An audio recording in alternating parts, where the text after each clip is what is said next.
Yeah, welcome to Talk with Dr. Michaels.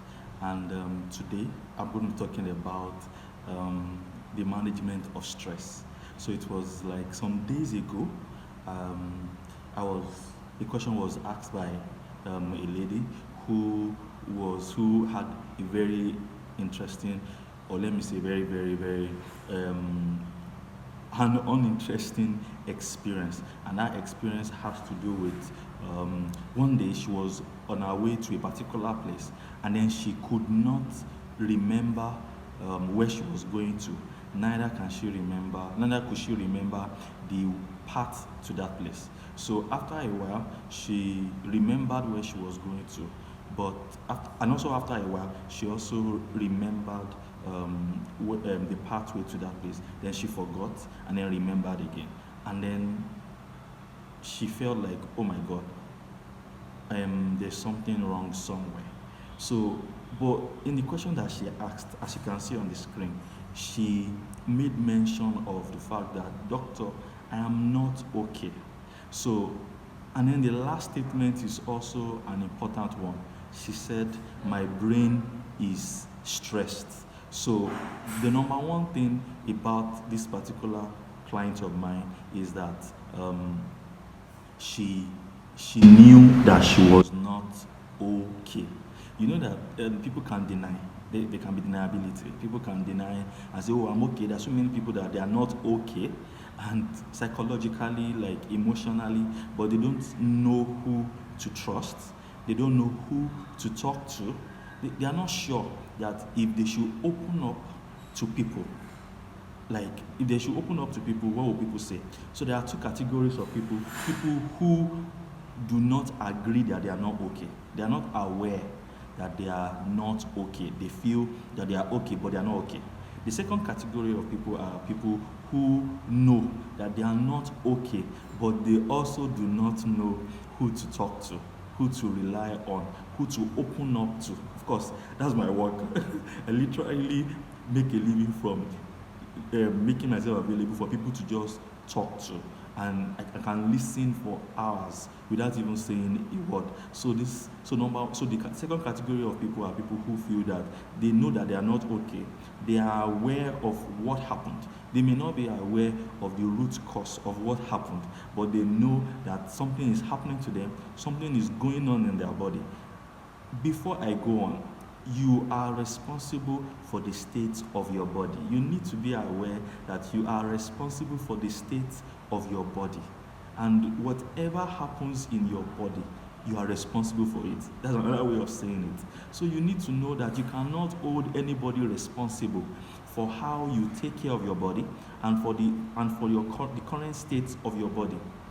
So you need to start being objective in your assessment of how you have been taking care of your body and making necessary adjustments so that you can take care of your body in the right way. Nobody can be held responsible for the state of your body but you. So if something, so you need to be so self-aware that you know when your body is not feeling okay and when your body is okay.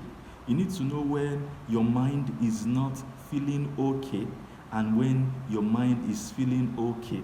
You need to know when you are troubled in your human spirit, and then you need to be able to know what decision to make about a troubled spirit, a troubled mind, and a troubled body. Yes, every human being has a spirit. Like we have a non-tangible, non-physical part of us that is actually us. Okay, so you need to be so self-aware. So the number one thing to know in the management of stress is being aware of who you are, being self-aware, being aware of how your body works. Some people will say, "Oh, my hair is not; it works this way, barb it this way.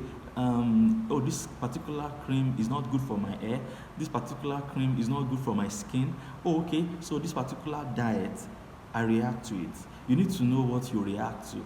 You need to know what you are allergic to. You cannot leave the decision to another human being. You cannot leave the decision even to your doctor. Your doctor is not the chief executive officer of your life. You are the chief executive officer of your life. And the final decision lies with you. So before any surgery takes place, if you are not in the right frame of mind to give consent for the surgery, they look for your next of kin, which you provide, which you have written down in one way or the other. You understand? So in most cases, anybody that makes decision for you ends up being an indirect decision or a choice that you made. You understand what I'm talking about? So you need to know your body so well, you need to know your mind so well, and you need to know your human spirit so well. So being self-aware. But let's go back to that first statement. She knew that she was not okay. And then the second thing to note is that she did not just know that she was not okay. She went ahead to reach out to the right person, a professional. I want to tell you this, that there is a professional for everything. If you're having sexual problem, there's a professional for it. If you are having thought problem, there is a professional for it. If you are having emotional problem, there is a professional for it. If you are having financial problem, there is a professional for it. If you are having legal issues, legal problem, there is a professional for it. If you are having marital issues, there is a professional for it. So you cannot afford to just reach out to just anybody. You cannot afford to, and once you make up your mind to reach out to a professional, you need to check out the track record of that person and be sure that that person has capacity to be able to assist you. Let me tell you something. The best thing that anybody can do for you is to assist you to get on your feet. The final decision on any matter in your life still lies with you. Nobody is going to make that decision, that final decision for you. The buck stops on your table. So you must be good at making choices. You must be good at decision making. You must be good at observing things and adding two and two together and making well-informed decision. So this lady must have thought of many things. Who should I reach out to? Your spouse is not a professional. Yes, you are supposed to talk to your spouse about what you are going through. But at the end of the day, the person you have to reach out to is a professional. Or try as much as possible to have a professional for everything, every aspect of your life, so that you can be advised and be given a well-informed, a good counsel, so that you can be able to make a well-informed decision. So she went out, she came around to reach out to me, and I was able to identify what she's going to. So who is a professional? A professional is someone who have been trained in one way or the other on the subject matter, and the person has been taught to be objective on the issue. If you reach out to your family, your siblings, your friends are likely to be subjective. They love you, they like you, and they want the best for you. So there's likelihood of making an error or of making decisions based on emotions. In fact, before starting this video, I was called by a client who was asking the question, and I told her that, with due respect to you women, like women usually, women more than men make decisions based on emotions. They are impulsive about decision making, so they end up not thinking deeply about decisions they make. They just go ahead to make decision, and then they now later on regret the decision. Can you remember the movie called Acrimony? That woman made a rash decision based on what her relatives told her, and at the end of the day she regretted it, but it was now too late. So it's very important that we don't make our final decision on a matter based on what our siblings, our friends, our parents, our children, or our loved ones, based on what they have said. You understand? You still need to get a professional, because a professional is objective about the matter, and a professional will not override your decision-making power. Unlike your friends and relatives who love you so much, and they think they know you so well, and so they are likely to override your decision-making process. They are likely to make the decision for you. So you need to know that reaching out to a professional helps you to be able to make an objective assessment of what has happened, why it happened. The professional is able to open your eyes to certain things that you were not aware of. You are supposed to talk freely in a session, but the professional is listening to many things that you are saying that you are not saying, many things that you are saying through your body language, both verbal and non-verbal communication. The professional is meant to pay attention to, and then be able to place the cards on your table, and then help you to be able to see decisions clearly, and then you are now able to make a well-informed decision on what is happening. At the end of the day, you are the one that will make the final decision of what has happened to you. All right. So the lady came to me, and then I was able to help her out. And then from there, I was able to open her eyes to the fact that she's physically stressed. Even before telling me a lot of things, I told her what was happening. That's the beauty of talking to a professional. She's physically stressed, emotionally stressed. She's going through stress, and then she started opening up about a lot of things that have been happening to her as a form of confirmation to what I have told her. And then from there, I was now able to give her a professional recommendation about what she should do. So I told her to figure out we were able to find out the cause of the stress. We were able to find out the progress, how it started, when it started, the duration of what has been troubling her mind. Because you need to know that emotional stress manifest as physical stress. That is, physical stress is a reflection and an indication of emotional stress. The outside stress indicates that there's stress inside.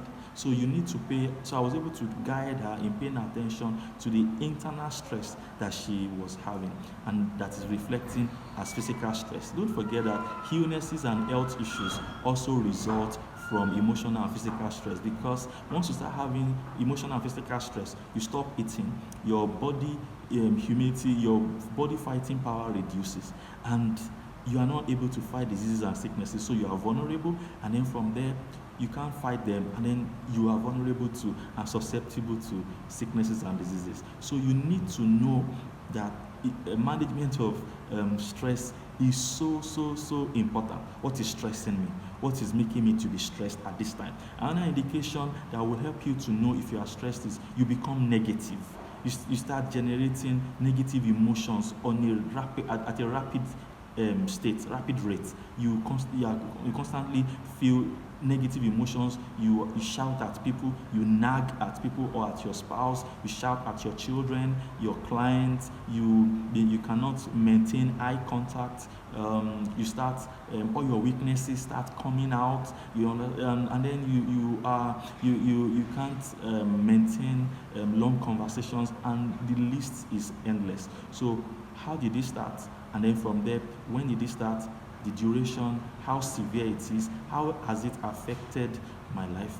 And then from there, you'll be able to know what are the things that it has affected in my life. And then from there, you also want to know what are the things I have done to deal with the situation. You will need to know what are the things that you have done in dealing with the situation on ground.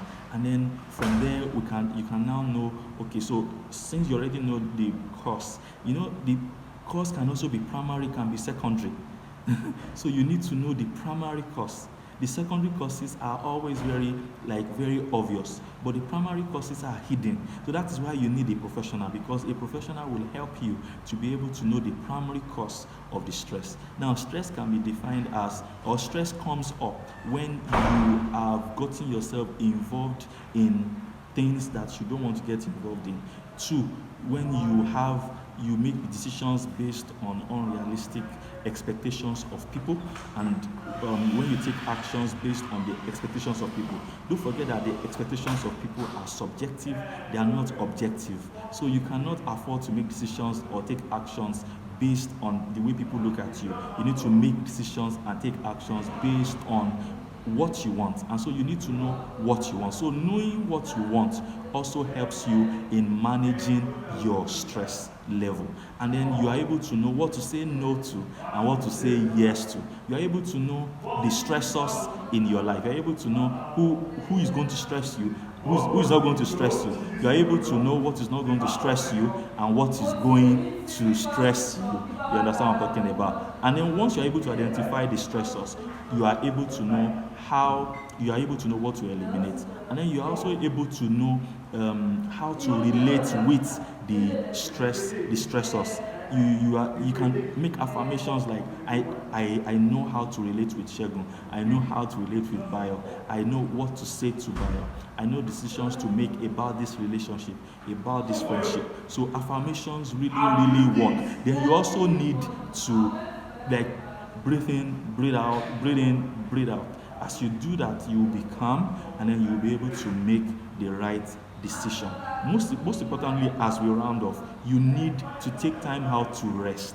You might need to disengage from a lot of activities so that you can have enough time to rest and then review your activities, and so that you'll be able to identify this activity that is causing a leak of your emotional energy.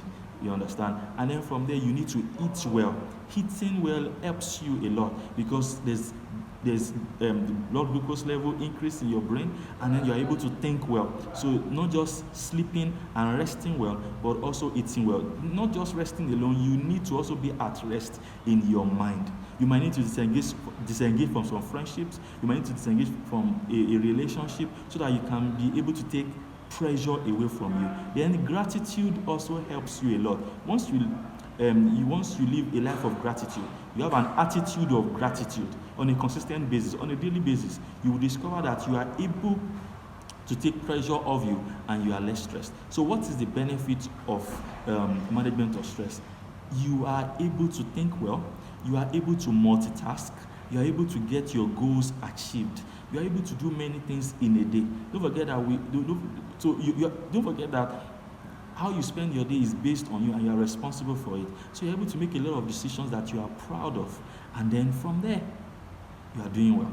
All right. So I hope with these few points of mine, I have been able to convince you and not to confuse you that management of stress can go a long way in affecting the quality of life of a person. That is, it will cause a negative quality of life or reduce the quality of life and quality of health of people. All right, till next time.